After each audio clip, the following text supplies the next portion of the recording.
It's funny when you think back to some of these cartoons, like I look back and see some old ones from, even the 40s and 50s that are imagining space technology.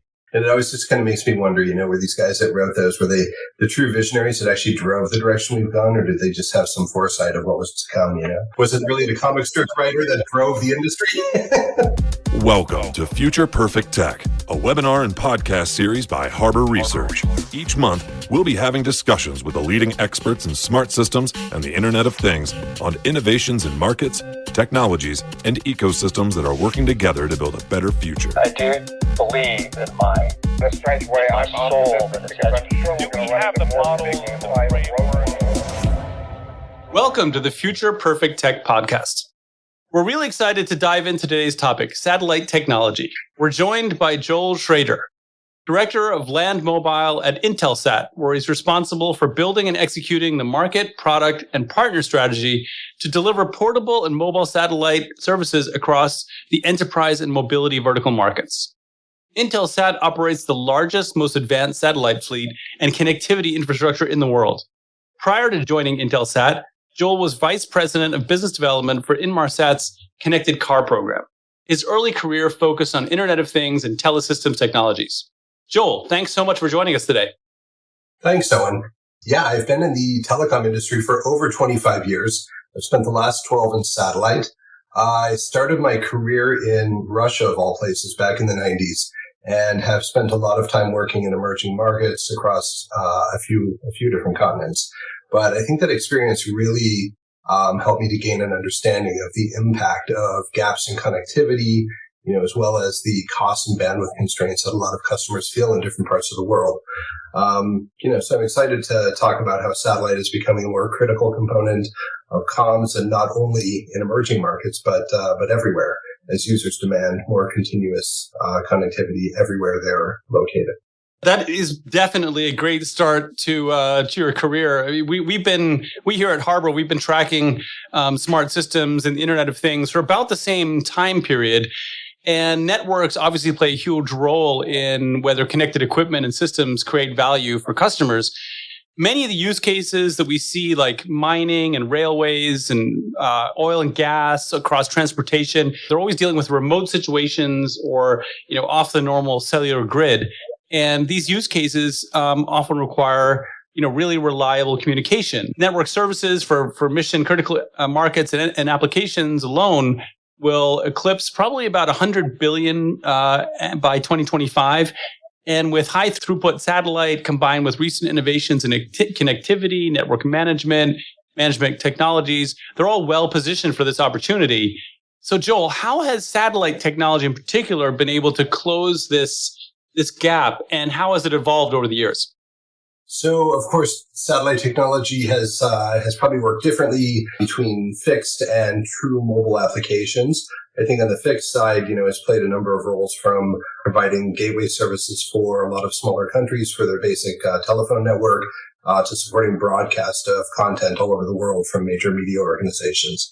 But for mobility, historically, the legacy land mobility networks were relatively low data rates and fairly high cost. So the majority of the applications that could be supported were for pretty basic telematics and tracking, things that didn't require a true IP network or really high throughput capabilities. You did see a couple of the traditional mobile satellite operators like Inmarsat and Iridium introduce IP services 15 plus years ago.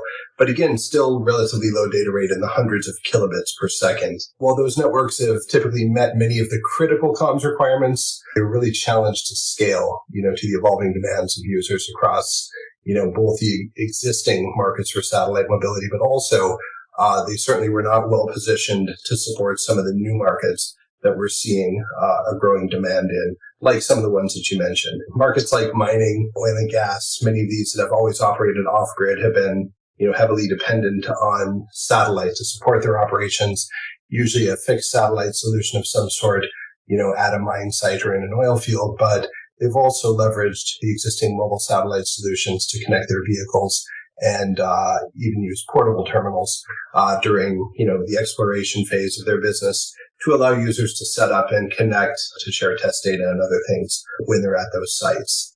However, as we see a move towards cloud-based applications, autonomous operation in the mobility markets, you definitely require a bigger pipe than what has been available from those networks. Intelsat and other high-throughput satellite operators are able to offer that and make it easier for these users to access those applications in real time from anywhere that they're operating. I think that combined with a decreasing tolerance for gaps in connectivity as as the world has become more and more connected and we're all more dependent on our applications, whether it's a personal application on your phone through to a business application that needs to be accessed from a vehicle, a train, or a piece of heavy equipment. This need for continuous, always-on connectivity and a demand for a lower cost to make it a more viable part of a network of networks to connect any asset is becoming more and more important and really, I think, driving the direction that the satellite industry needs to go. Fantastic. Well, this really makes me think that all of this hybrid tech networking solutions that include 5G and private LTE as well as satellite networks, it's all an area which we've spent a lot of time researching. These technologies promise greater proliferation of smart products and sensors, and also more complex applications like predictive maintenance, fleet and route optimization, and even autonomous vehicle operation. So what is the relationship, though, between satellite technology, 5G, private LTE? How do these technologies actually perhaps complement each other? I think there's a pretty natural complement between terrestrial and satellite networks. Obviously, cellular networks are becoming more and more pervasive, especially in North America and in Europe. In other parts of the world, probably less so. But even in those markets, even in North America, and I think maybe more surprisingly in Europe, which I think is seen to have probably the most dense penetration of cellular networks, you still have gaps in coverage along major roadways and other areas where customers really demand it. So I think, the most obvious case for the two technologies to work together is where satellite acts as a failover on a vehicle. So the customer is probably looking for the cellular network primarily, both in terms of the data rates they can achieve and the cost, but they want something that gives them immediate connectivity if that network is to drop or if they're going through a dark spot where it's not available.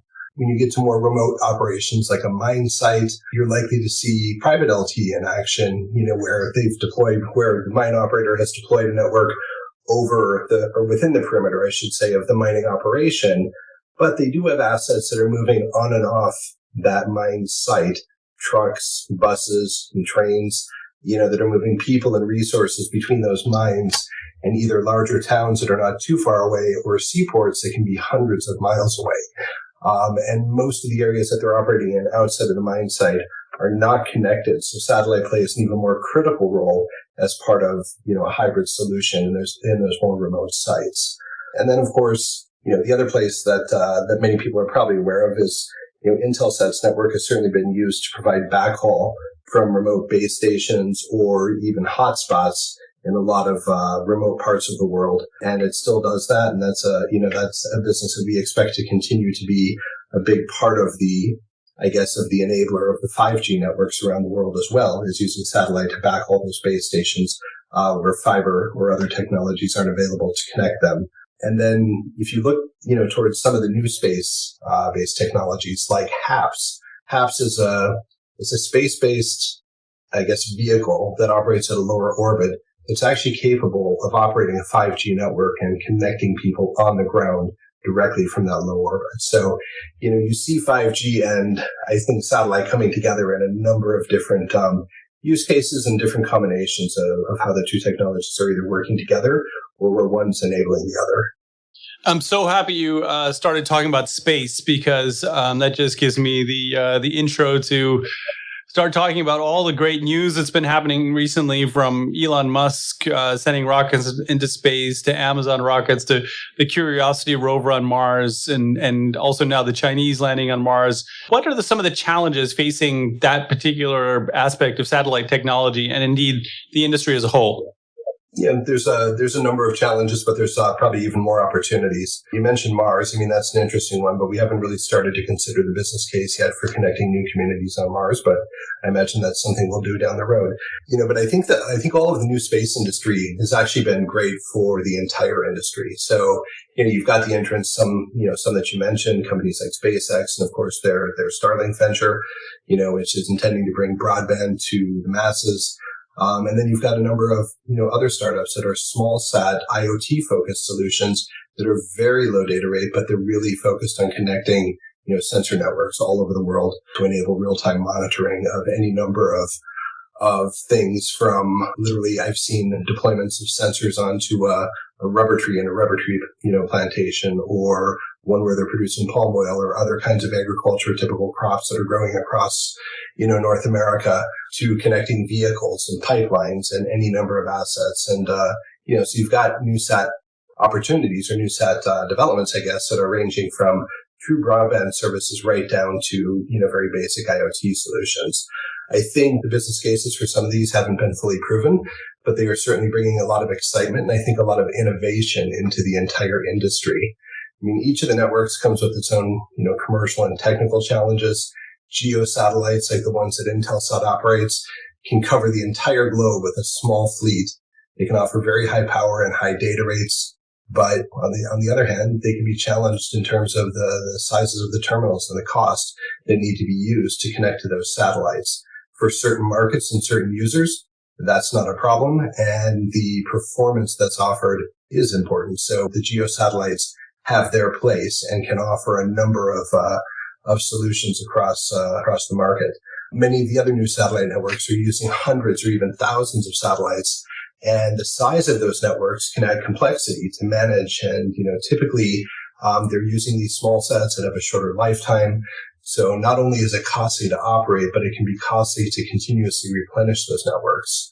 But some of the advantages they can offer, most of them are operating at a lower orbit, so they can typically connect to smaller and therefore lower cost antennas with lower latency. But that isn't the right solution necessarily for every use case. And for many of them, what you see when they go to market is that they're also providing major subsidies to get those services launched. And so I think, again, the business cases may be challenged in the long term unless they can find the right scale that actually allows them to deliver the service at the cost that they're offering it to the market. And then, finally, I think, all of this activity in the market is definitely driving more innovation, as I mentioned, across both the new and the established players, which should certainly result in improved products and services, for everyone across the market.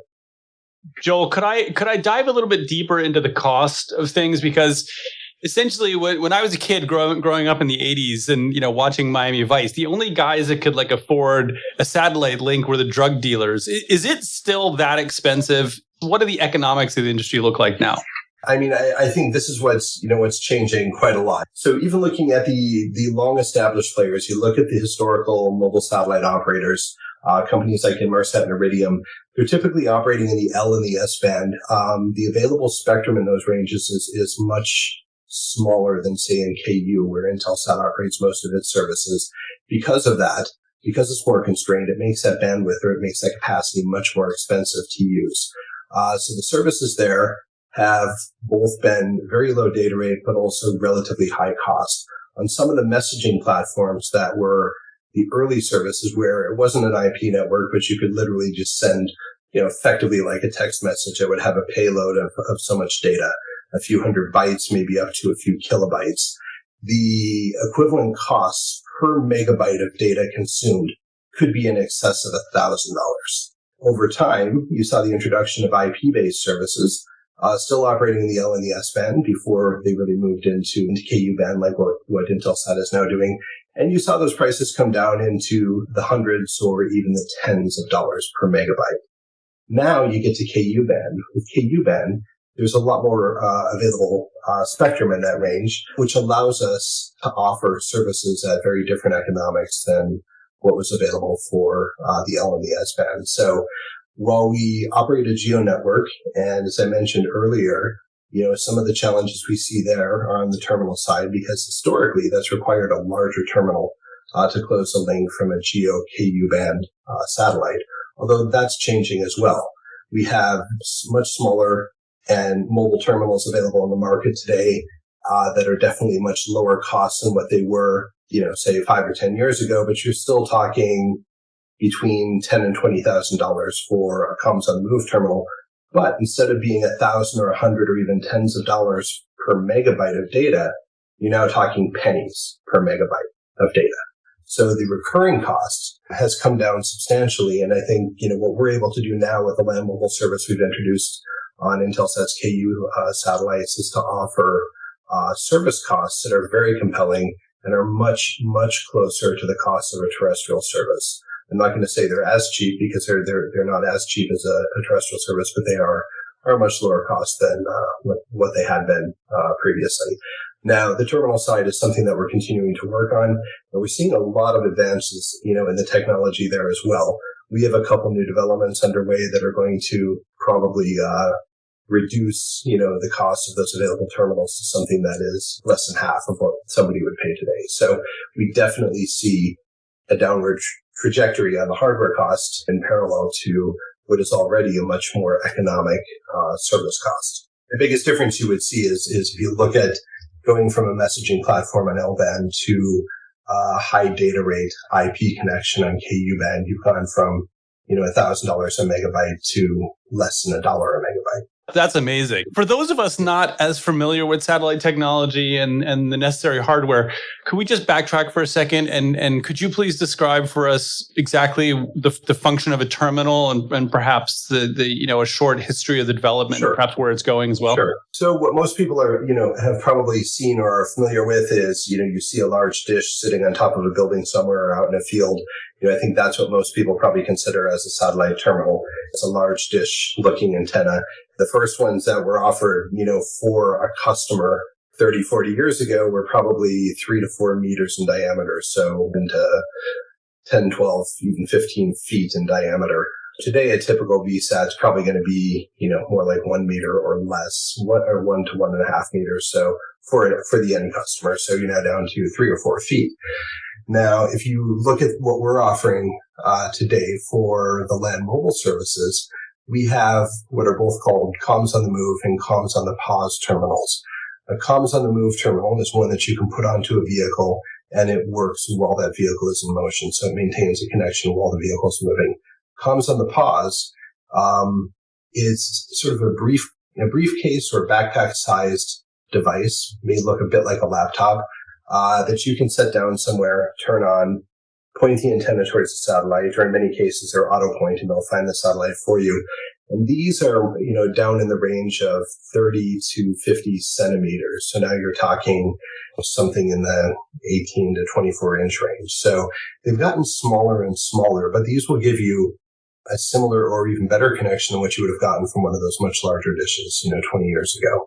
Now, the price points on these have been a bit higher because, of course, it's new technology, it's new innovation, and the satellite market doesn't have, or historically doesn't have, the scale of, say, a cell phone network. So where Apple will invest, millions in building a new iPhone, they're also selling millions of units, which helps them to drive down the actual cost. But you're still going to pay today, these days, $1,000 or more for an iPhone. We're looking at some new satellite technology that would offer a lower data rate performance on our network, a still higher performance than those old mobile satellite networks I mentioned, but where the device would actually be cheaper than an iPhone and would probably be 8 inches by 12 inches. So relatively small for a satellite terminal. But the trade-off there to get to something smaller and lower cost is you're trading bandwidth for that. So that's part of it's part of the equation that we're trying to work out. And different markets have different needs. So if you're looking at typical, fleet management applications for, say, a truck on a road or heavy equipment, many of them use satellite today, but they're using these older messaging platforms that I mentioned to collect basic data off of those vehicles, either for security purposes or for tracking, or you mentioned predictive maintenance earlier, and they don't require a lot of data. They can pull several bytes of data to get a message that tells them what's happening on that vehicle. What we're talking about now is being able to offer something with a terminal price and size of those platforms that can support a few hundred kilobits per second up to a couple megabits per second of data, which suddenly allows you to be using more of a cloud-based real-time application for performing the same functions.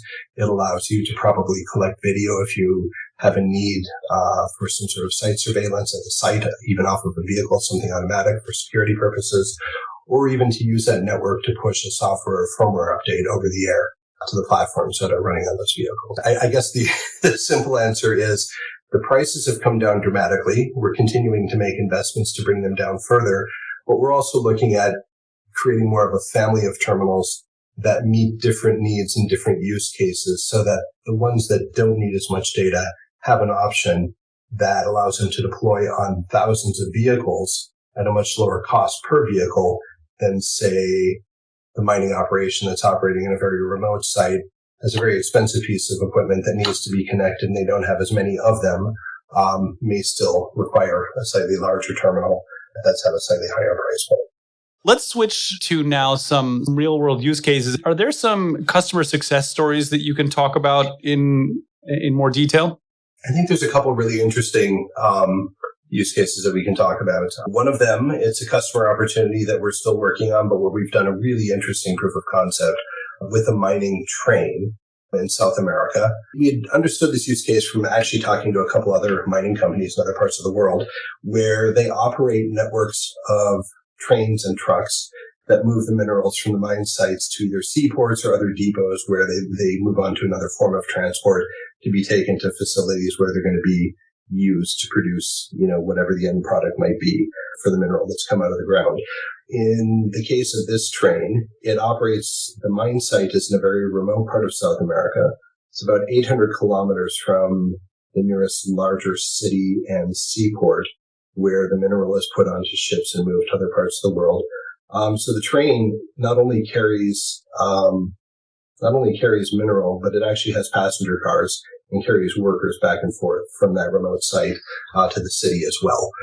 They were looking for higher throughput connectivity to support a number of things, ranging from the operations of the train, which didn't have a really high data requirement, to connecting the passengers and allowing them to access the internet while en route between these two locations, and to support some of the other management capabilities. There's a dining car on the train, so there's a point-of-sale device, but there's other monitoring equipment on the train. So it became part of the network on the train that allowed them to connect any of these applications that needed to be connected to the internet during that 800-kilometer journey.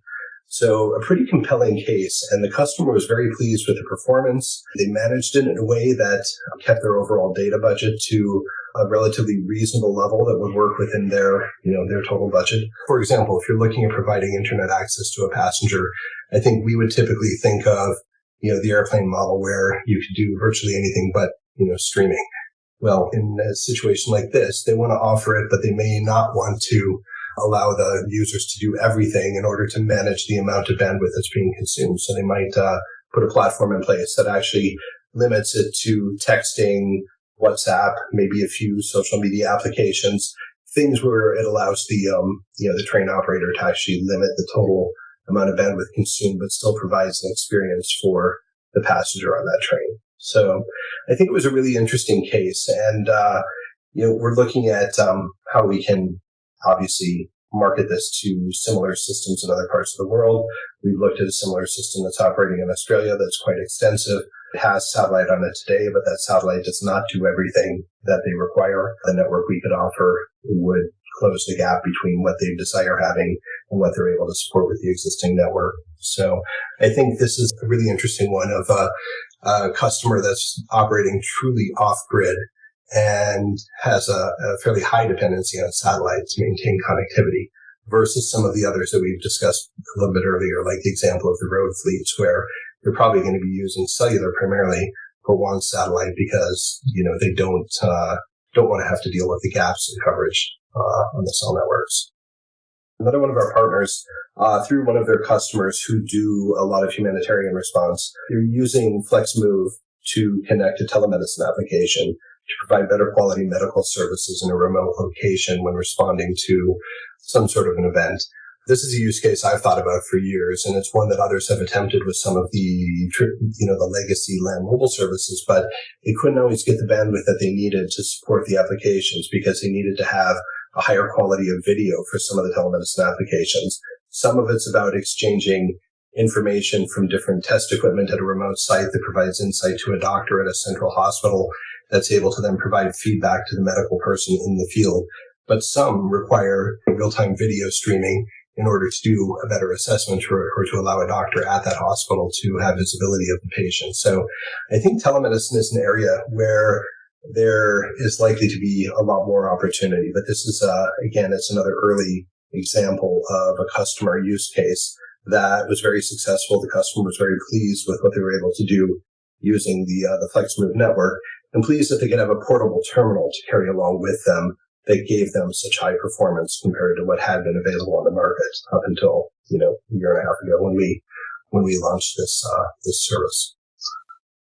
I'm fascinated by that last use case. A personal friend of mine, Johnny Walker, that's his real name actually, is a doctor. He's a radiologist. And he was, one of his first jobs, he was basically flying around on helicopters, the Australian outback, and trying to provide, general medicine to very remote places.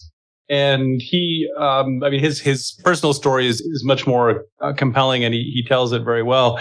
But essentially, the short version is he was trying to send imagery from a basic ultrasound back to a main city in order to be able to get a specialist to look at the particular problem that he was trying to solve. And it was very difficult.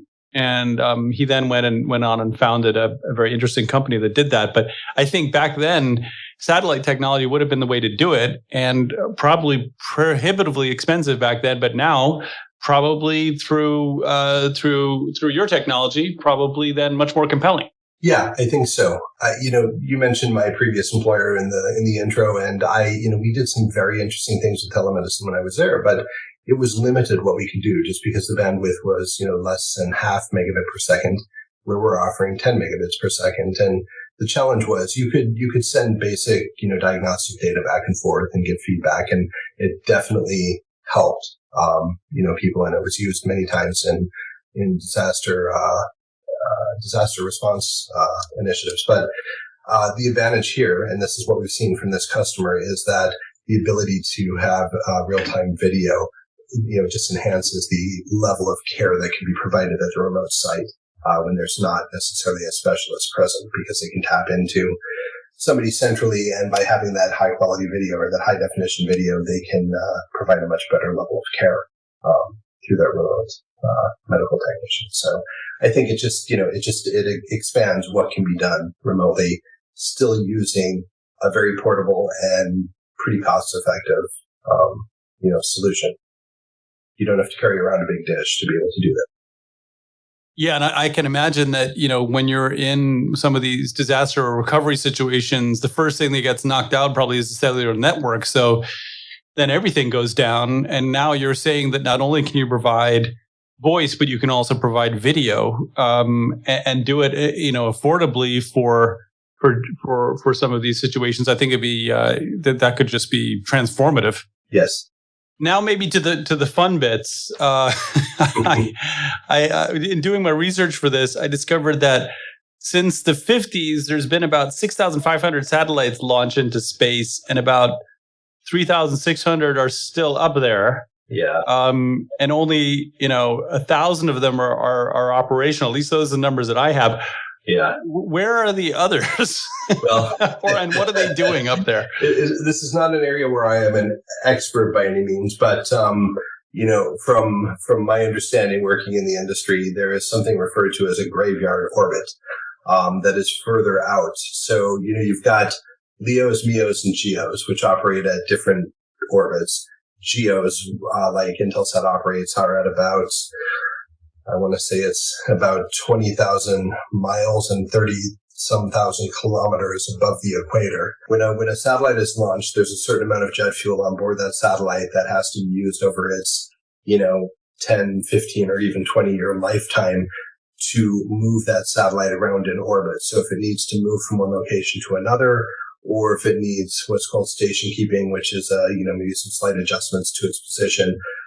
You have to use the jet fuel, but you have to manage that very carefully, obviously, to ensure that you have enough to get through the operational life of the satellite. When the satellite is reaching its end of life, of course, some of that is going to be used as well, then to move it out of its operational orbit into this graveyard orbit. So where it's going to be sent effectively for eternity. It's so the operations of a satellite once it's in orbit are actually they're powered by solar power. So when a satellite goes up in a rocket, I mean, if you've seen images of a satellite in orbit, you're going to see those huge arrays that are out to the sides of the satellite itself. Those are all solar panels, which are used to power the operation of the satellite while it's up in orbit. The antennas are all on the core of the satellite, the center piece, facing the Earth, of course. So those long arrays you see out to the side are not antennas, but solar panels. But interestingly, and this was, we just launched the second of these in partnership with one of the large satellite manufacturers, something called a mission extension vehicle. And the interesting thing about that is, as I mentioned, you have typically a satellite has a limited lifetime once it's, when it's launched, and a certain amount of fuel to operate. The mission extension vehicle has allowed us, it's a small sort of satellite add-on or satellite vehicle that is launched and then goes and attaches itself to a satellite. And in doing so, it extends the life of the existing satellite by a number of years. So, for certain satellites and certain uses, even though the satellite may be a bit older, it's perfectly suitable for certain customer use cases. And with that extension, it allows us to get more life out of that before having to launch a replacement for it. So, well, that's probably why I also read that satellites, when measured over their lifetime, get a better fuel economy than a Prius. Is that actually true? Well, that's probably why, because you've got, imagine you fill the tank once, it goes up and it survives off that tank for, anywhere from 10 to 20 years, depending on the satellite. Yeah. But that's, because of course it's day-to-day operations, not using the jet fuel. They're using solar power. Satellites travel at 18,000 miles an hour. And, that means that in a given day, basically they're going to travel the entire circumference of the Earth 14 times. These are facts that just astounded me. Yeah. So, I mean, the GEO satellites like we operate are actually they're in a fixed orbit. They're in a fixed location above the Earth. So LEO satellites are typically moving around the Earth constantly, and, a single satellite will pass over, it'll be on a certain orbital path, and it'll pass over every part of the Earth that it covers, once a day or possibly more often. But the GEO satellites are actually operating in a fixed orbit over the equator, so they're not actually flying around and moving like the others do. That's interesting. Okay, that's an important distinction. Yeah, it is. The typical orbits that you see satellites operating in are referred to as LEO, which are between sort of 500 and 1,000 miles above the Earth.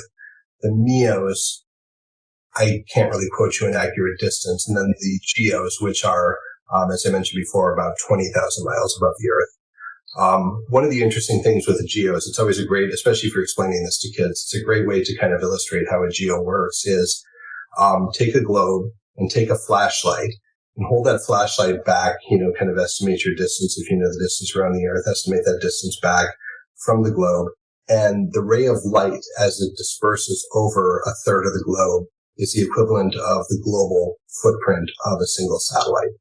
So you can typically cover the entire globe with just 3 GEO satellites if they're positioned equally. Now, every operator has a different approach. I mean, Intelsat has 50-some satellites in orbit, so we don't have just, 3. Others have taken kind of the 3 satellite approach to cover the globe, with a GEO constellation. But it's just kind of an interesting way to illustrate how that works. And so GEOs typically do not cover the poles, but you have very few users there. Although as the polar caps are melting, there's more and more maritime opportunity, and there's definitely some aviation opportunity over the poles, which are going to be served by other networks. But it's interesting just to think about the 3 flashlights kind of around the globe over the equator, and it'll kind of show you, what the footprint of a satellite could look like. You see, so if nothing else, we have just helped probably at least one person out there answer what is going to be a very good Jeopardy question. Yeah, for sure. There you go. Essentially answering the question, how many satellites you need to cover the Earth? Right. The answer is 3, not 4, not 2. It's 3. So 3 if you're in Geo, but if you're in Leo or MEO, it's going to be right. Right. Even more specific. Excellent. Yes. Excellent. And I think you've also, on the other hand, though, you've kind of maybe a little bit worried about this. Remind me again, what was the device that you're working on with satellite manufacturers to go and essentially extend the life of satellites? Yeah, we've there's been a couple press releases out about this for what Intelsat has done. It's called a mission extension vehicle. And what it does is for an older satellite that may be nearing its end of life, by flying a mission extension vehicle, which will then attach to the satellite, it allows us to extend the life of that satellite, its operational life, for some additional years.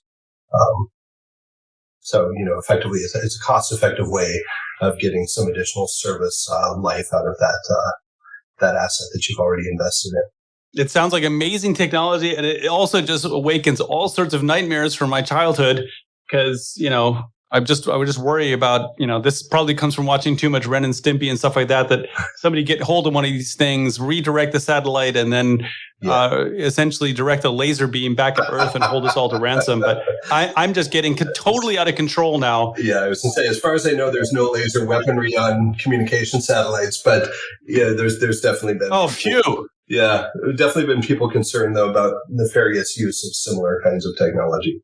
You see, and again, more value here. We've just put that all to rest forevermore. Right. There is no nefarious technology built onto these things. They cannot be commandeered to hold the world to ransom. Excellent. That's right. And Joel, you mentioned FlexMove there just a few minutes ago. And actually, that was something that we partnered with you guys on to create an ebook and a white paper that's digging into that technology a little bit more deeper. Could you give us and our listeners a sneak peek and let them know what and where we can find that, where they can find that paper and ebook? Yeah, no. So we've done work with Harbor over the past I'd say the past 3 years since this product FlexMove was first a concept and then through the development. And I think the reason we started working with Harbor initially is that so much of the research that was out there on satellite land mobility was looking more at the markets for these lower data rate services that were already in the market. And I think the space that we're in is a little bit greenfield and wasn't as well understood or as well quantified. There are certainly other players coming into this space as well. I think we've got a first mover advantage. But the work we did with Harbor really helped us to zero in on the specific market segments and the size of those opportunities, where they are, what are the use cases, what are the pain points of the users in those markets that we need to address, and really helped us to better understand exactly where the market was for this service versus, some of the legacy services. So that work started with that research that helped us to build our initial business case and our go-to-market plans and to help us to define, the value proposition for FlexMove as we took it to market. What we've done more recently, the white paper that you referenced, we engaged Harbor now to go out to the market and do a survey for us, to survey end users to kind of better understand their needs and pain points, to kind of go a layer deeper, I think, than was done in the initial research, but also to use that information to help us refine the solutions that we're proposing to address the various use cases that we've identified, whether it's in mining, oil and gas, rail, goods and material transport, or for first responders, or NGOs responding to humanitarian crises. And so the nature of the white paper is one where it not only looks at the market for this kind of satellite service, but it actually goes into the specific use cases and the solutions. And I think our objective from this was to go a little bit further rather than having a higher level view of just what are the pain points and use cases. It was more, how can the FlexMove service actually start to address and help solve those problems for customers? So rather than just articulating what's the problem, Harbor has now helped us with the survey work and some additional research to also try to help articulate the solution to those problems. So in terms of where the paper is available, I assume it's going to be available through our website. Well, we've covered a lot of ground, and I really, really found this, to be so compelling and so interesting. As a final question, what are you most excited about when you think about satellite technology and what's to come for the industry in the next 10 years or so? From my perspective, I think, most excited about some of the additional, or I think some of the things that we're going to be able to do in certain markets, whether it's, I think about what we're looking at trying to do now in sort of the fleet management space by bringing a much higher performing capability, and to think that satellite could play a role not only in providing the management data that, a heavy equipment OEM needs to support its customer, or that a fleet management company needs to, gain more efficiency from the trucks that they have driving all over the continent. But the fact that as many of those platforms move more and more towards autonomy, that the satellite technology becomes a critical component of that, not because you need it to operate autonomously, but you need it to ensure that you can continuously update software, that you can address potentially software risks, that might be incurred from some sort of problem with a system, and that you'd have the ability to reach in and take remote control if you needed to, or if that there was an incident, you'd have the ability to quickly access a camera on that asset and and get visibility of what's happening around it. So the fact that we can actually start to play a much more critical role in technology that's already on the roadmap for so many industries, where the terrestrial networks are not likely to ever be built out to the extent that they could truly cover every need for those customers. And my last role before joining Intelsat, I was working on connected car. It's definitely a market that Intelsat has an interest in. It's one where we have more work to do to get to the right kind of antennas and to get the right relationships in place. But I think the idea of every car that's connected and moving towards autonomous performance is reliant not just on cellular or satellite, but on this network of networks concept. So I think getting to kind of a true network of networks that enables all of these applications to operate seamlessly, around the globe, is pretty exciting. Thanks so much, Joel. That was just fantastic to listen to all this. The next time we speak, my own personal request is that we do it while you're on one of the mission extension vehicles, and that we live stream the audio back to Earth. Right. We'll be sure to check in with you as the technology progresses and markets as well, and customers get to benefit from all this wonderful technology. No, thanks a lot. Yep, appreciate it as well. Don't forget to check out harborresearch.com for more insights on smart systems. This podcast was edited and produced by Christy Zook and moderated by Owen Jennings. Harbor Research is a growth strategy consulting and venture development firm with over 30 years of experience working with leading manufacturers, service providers, and technology developers to discover, design, and develop smart systems and Internet of Things growth opportunities. Visit harborresearch.com to learn more or follow us wherever you get your podcasts.